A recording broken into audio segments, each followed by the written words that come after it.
Here's what's new, taxi updates just for you. Hi, so this week I want to talk about something a lot of drivers and indeed most of the country are feeling right now, and that's uncertainty. Because whether you're taxi or private hire, it feels like the trade is entering another period where major decisions are being made around us rather than with us. And when the King's speech set out the government's priorities, transport and employment reform were right there in the middle of it. Now, at first glance, most people probably wouldn't connect that directly to taxi and private hire licensing, but experienced drivers know what happens next. New powers, new compliance, new conditions, new costs, and usually very little discussion with the people who actually work in the industry every day. One issue that's becoming impossible to ignore is the growing burden of licensing itself, because the reality is every year seems to bring another layer of rules, conditions and expectations placed onto drivers, while the pressure of doing the actual job continues to increase. Drivers are expected to complete more training, more safeguarding requirements, more medical checks, more vehicle compliance standards, more background checks, more emissions rules, more technology requirements, and all while your earnings are under pressure. Pretty soon you'll need 3 passwords, 6 certificates and a degree in advanced spreadsheet management just to renew your badge. Now, nobody's arguing against public safety. We all agree with that. That matters to every professional driver. But many in the trade are beginning to ask, when does regulation stop being proportionate and start becoming excessive? Because every extra requirement comes with a cost. And unlike large corporations, individual drivers have to absorb that cost personally. But here's something people outside the trade rarely think about. Every time councils increase licensing costs, tighten conditions, or make the job less financially viable, they don't just affect drivers, they affect passengers too. Because if experienced drivers leave the industry faster than new ones join, the public eventually notices. There's longer waiting times, less late night coverage, fewer wheelchair accessible vehicles and less experienced drivers on the roads. And in some areas that's already starting to happen quietly. The irony is, regulation designed to improve standards can sometimes reduce the number of professional drivers willing to stay in the job long term.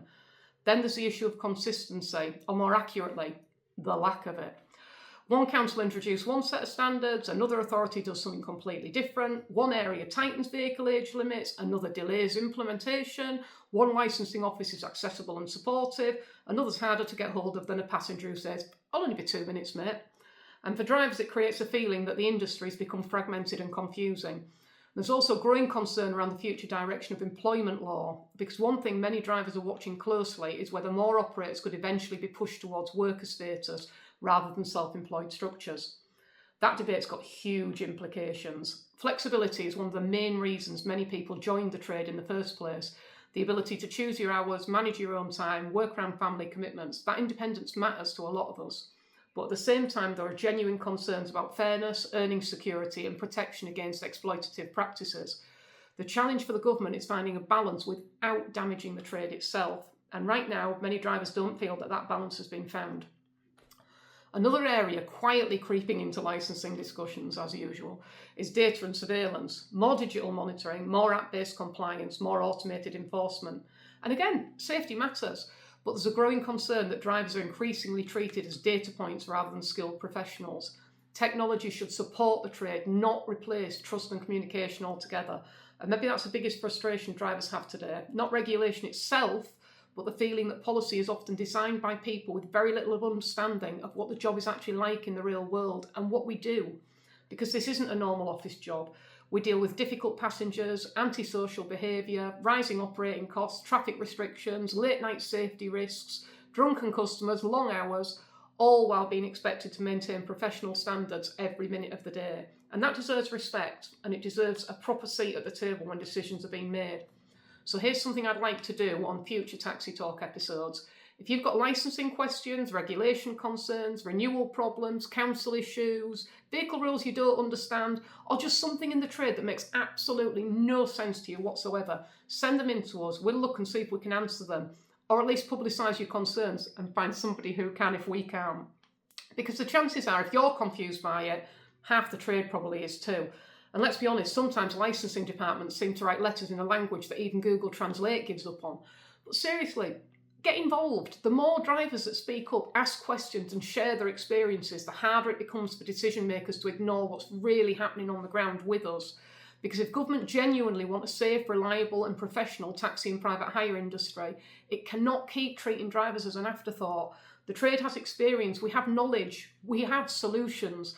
The question is whether anyone in power is prepared to listen to us. But hey, if you think modern licensing is complicated today, some of the old taxi laws were even stranger. Back in old London, cab drivers could legally refuse passengers for being drunk, dirty, or in the actual wording used at the time, likely to soil the cab. Now, we've all had one or two of those, which suggests Victorian lawmakers had probably seen a few things on a Saturday night.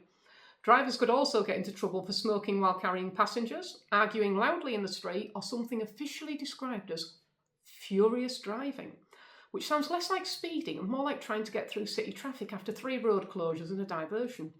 Some historical regulations even required drivers to wear respectable attire, including proper hats. Imagine turning up to licensing today and being told, "Sorry mate, paperwork's all good, but that hat, not professional enough." And some of the old transport offences were unbelievably specific. Frightening horses, driving faster than a gallop, leaving your cab unattended with the horse still attached, or carrying what was described as excessively odorous goods. Now, I'm sure we've all had a few of those as well. So whenever you feel buried under modern paperwork, compliance checks, passwords and endless renewal forms, it's worth remembering the trade's been dealing with unusual regulations for centuries, and I'm sure we'll get through these too. The only real difference now, the horse has been replaced by online portals that crash 5 minutes before your deadline. Thanks for listening, and don't forget to send in your queries. I'll catch you next time on Taxi Talk. Back to the studio.